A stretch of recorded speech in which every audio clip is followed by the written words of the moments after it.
So I'm going to tell you a story. I am going to tell you a story about two bank managers. So I was NABA qualified bodybuilding PT, and I was working out at a gym called the Body Zone, Newcastle. I used to manage it.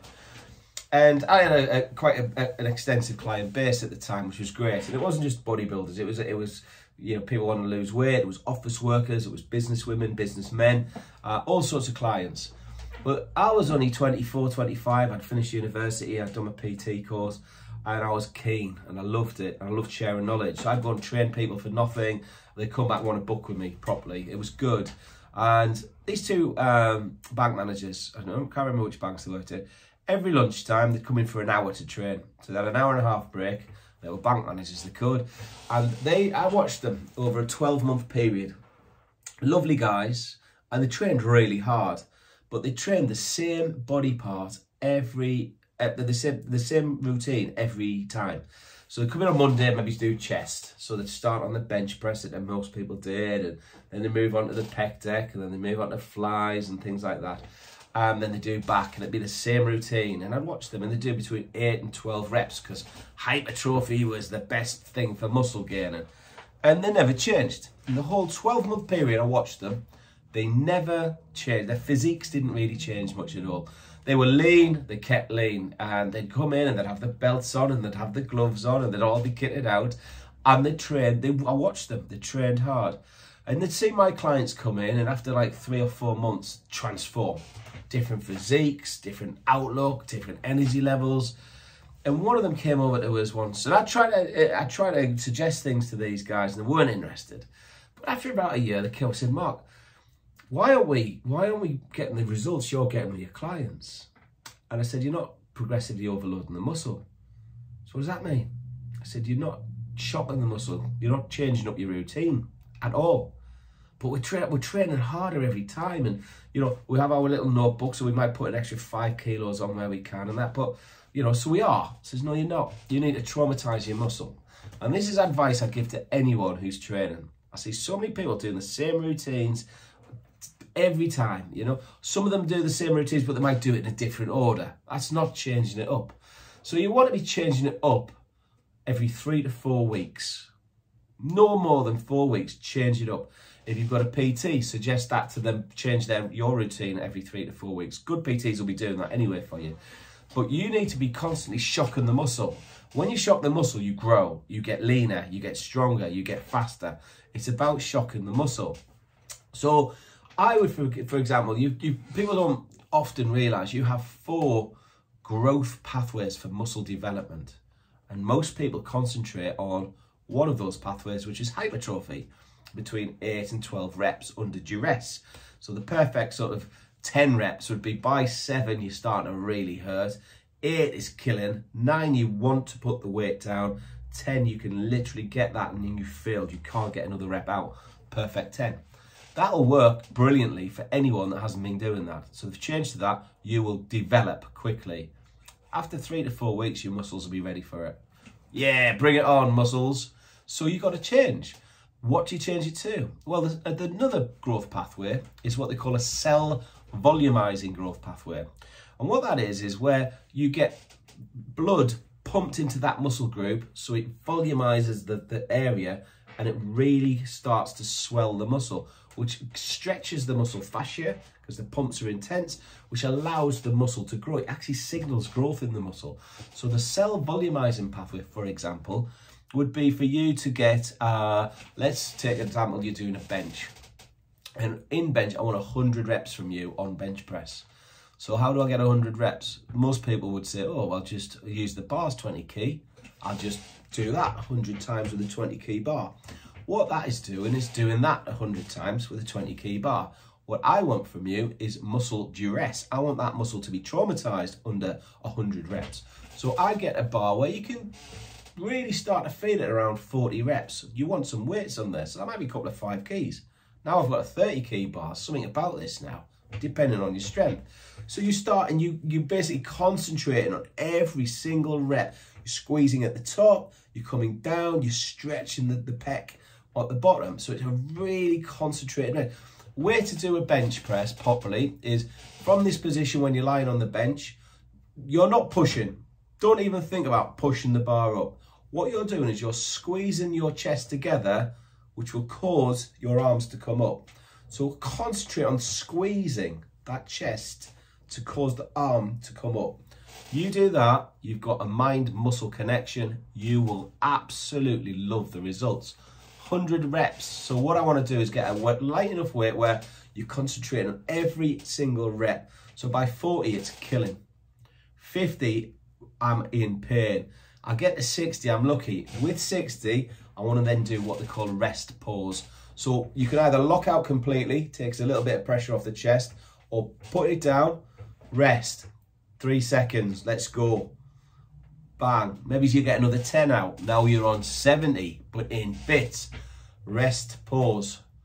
3-4 seconds. Maybe you need 5 seconds on this one. Get your spotter. Let's go. You might get 5 reps out. Woof, rest, pause. 4 seconds, 5 seconds. Let's go again. Let's get another 5. Ooh, I'm on 80 reps now. Wicked. This is now working. Listen, whap them 5s off, please. Okay, let's go. I can get 10 reps out without crying. I'm on 90 reps now. I've just got the bar. Let's get those last 10 reps out. Shout at me something. Let's go. Let's get 10, 9, 8. Let's go. There's 100 reps under duress. Your chest will be in absolute bits, but you may develop that. That might be that workout. You might want to do that again. You might want to do 3 sets of that. God help you. Good on you. Then you might want to just finish off with some light pec deck or crossovers or something like that. But there we go. That's your second way. But after 3 or 4 weeks, you'll get used to that. So let's move it up again. Another growth pathway is what they call a mechanical growth pathway. So you've just done high volume, high volume, high volume. Now we're going to go mechanical. Mechanical is more your strength. So with strength, we want to put a bit of weight on there. We want to smash it. Let's go back to chest. So now I've got 100 kg on my bench press, and I'm coming off after a nice little warm up. And what I'm doing now under strength training is I am tempoing it. So I'm coming down nice and slow. I'm taking my 4-5 seconds to come down here. Now I'm pausing. So I'm not bouncing it off the chest and coming up. I'm pausing here for a second or two. 1, 10,000. There's your second. Now I'm driving it up. That has activated fast and slow twitch muscle fibre. That will activate about 70% more muscle tissue than by just going that. So it's about technique and it's about tempo. So if you can do that and get 4, 5, 6 reps out, perfect.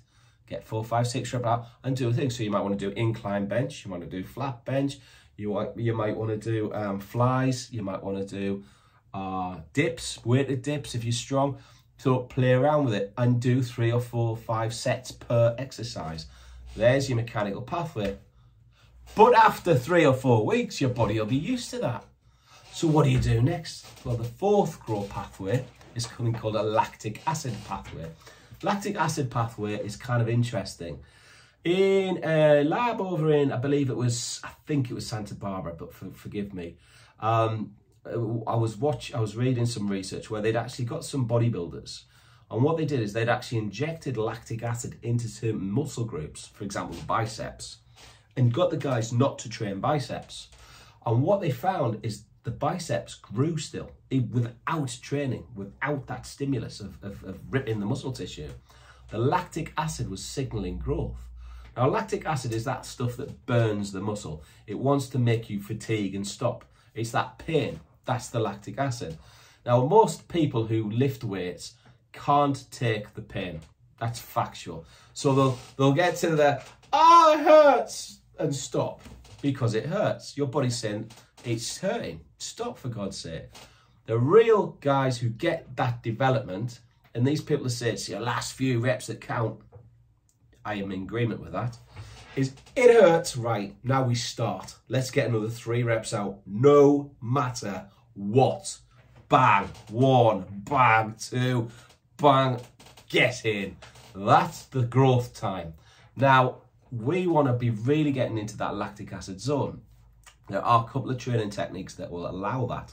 So if we go down to, let's say on chest. So on chest, for example, we might have our 100 on there, for example, and we might bang out 10 brilliant reps and the lactic acid is kicking in. Right, whap 220s off. It's become lighter, but the lactic acid's there. So the next 10 reps is under lactic acid duress. Lockout, right, another 10 off. So we're now down to whatever, 40k. Bang out another failure in that lactic acid state. If it's triceps, a great technique with triceps would be get a rope, come out, you do 15 reps coming out to the side, yeah? Really, really, really controlled, come out really slow, squeeze at the bottom. Then you come in and do 15 reps from within.